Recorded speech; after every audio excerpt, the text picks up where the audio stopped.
Paracha de Vayishlach nous raconte comment Yaakov il a dit à son frère Vayihi li shor vachamor qu'il avait bœuf et âne. Le Midrash dit à quoi fait référence Yaakov lorsqu'il parle de l'âne? Il parle de l'âne sur lequel va chevaucher le Mashiach, comme il est dit Ani verochev al chamor, que ce pauvre qui fait référence au Mashiach va venir chevaucher sur un âne.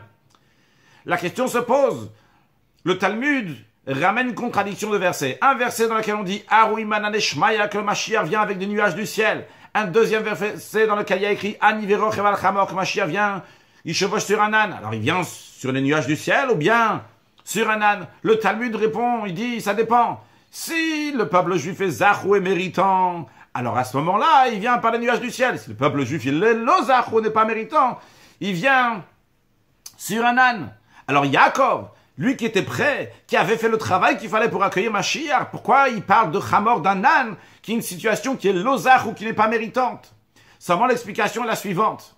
Dans le sens profond des choses, l'expression de zahou, qui veut dire méritant, peut aussi vouloir dire zichour, quelque chose qui est fin, raffiné, un travail qui est raffiné, avec des choses qui sont raffinées, l'étude, la prière. Et il y a un travail qui est l'ozahou, travailler avec des choses qui ne sont pas fines, qui ne sont pas raffinées, travailler avec de la matière.